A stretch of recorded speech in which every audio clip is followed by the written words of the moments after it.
Hello everyone, welcome back to another video. তাল পাকা গরম পড়ে গেছে আর সব তালও পেকে গেছে, সুতরাং আজকে হচ্ছে পাকা তাল দিয়ে কিভাবে ভীষণ মজার পিঠা তৈরি করবেন এইটাই আমি আর নাহিদা আপনাদের দেখাবো। তো প্রথমে একটি মিক্সিং বলের মধ্যে নাহিদা 1.5 কাপ পরিমাণ চালের গুঁড়ো নিয়ে নিয়েছে আর এর মধ্যে হচ্ছে 1/2 কাপ গমের আটা দিচ্ছে। এটা আপনারা ব্যবহার করতে পারেন গমের আটাটা, তাহলে কিন্তু পিঠাটা অনেক বেশি নরম হবে। বাসায় আটা না থাকলে আপনারা সেই ক্ষেত্রে ময়দাও ব্যবহার করতে পারেন। এখন স্বাদ মতো লবণ আর কিছুটা নারকেল দিয়ে দিল। নারকেলটা অপশনাল, চাইলে অ্যাভয়েড করতে পারেন, দিলে খুব ভালো হয়।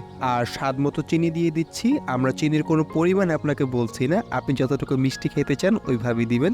একটা পাকা তালের পিউরি বের করে নিয়েছি।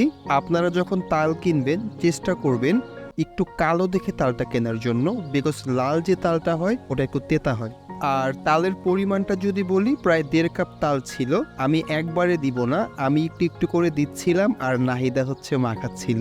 এখানে একটা বিষয় হচ্ছে, আপনারা যখন বাসায় একা থাকবেন চেষ্টা করবেন হাজবেন্ড ওয়াইফ মিলে এরকম কিছু তৈরি করার জন্য, এতে করে কিন্তু আপনাদের সম্পর্কটা আরো সুন্দর হবে। আর এরকম ভিডিও আরো বেশি বেশি পেতে আমাদের সাথেই থাকবেন। তো ফাইনালি যেটা মনে হলো, আর একটু তাল প্রয়োজন, আর একটু চিনি প্রয়োজন। তো এটা আপনারা টেস্ট করে নেবেন, টেস্ট করে শেষে যদি আর একটু প্রয়োজন মনে হয় তাহলে অ্যাড করবেন। একটু ভালোভাবে লক্ষ্য করে দেখুন, এইটা হয়ে গেছে মাখানো, সুতরাং ঘনত্বটা ঠিক এরকম হবে, খুব পাতলাও না আবার অনেক বেশি ঘনও না। এখন পিঠাগুলোকে ডুবন্ত তেলে ভাজতে হবে। তো একটু লক্ষ্য করে দেখুন আপনি পিঠাটা কিভাবে ছাড়বেন। হাতের আগায় একটু ডো নেবেন আর বৃদ্ধাঙ্গুলের সাহায্যে ওটাকে জাস্ট ধাক্কা দিলেই কিন্তু আলতোভাবে তেলের উপরে পড়ে যাবে। আচ্ছা, আরেকটা বোনাস টিপস দিয়ে দিই, সেটা হচ্ছে আপনারা যখন কড়াইতে তেল দিবেন, তেল দেওয়ার আগে কড়াইটা একটু ভালো করে গরম করে নেবেন, না হলে হবে কি পিঠাগুলো কড়াইয়ের সঙ্গে এঁটে ধরবে।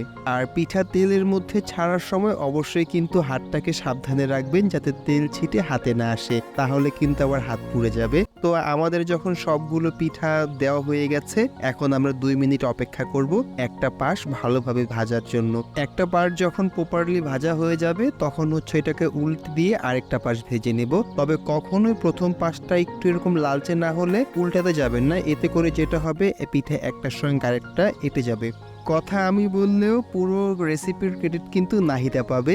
আর যখন দুইটা পাশই ভালোভাবে ভাজা হয়ে যাবে তখন এগুলোকে তেল ঝরিয়ে তুলে নিতে হবে। তবে আরেকটা কথা বলে রাখি, তালের পিঠা কিন্তু কখনোই গরম গরম খাবেন না, তাহলে কিন্তু এটা তিতা মনে হবে। ভালোভাবে ঠান্ডা করে দেন খাবেন। আর ঠিক এরকম যখন বাদামি কালার হয়ে যাবে তখন চুলা থেকে তুলে নেবেন, অন্যথায় কিন্তু আবার পুড়ে যাবে।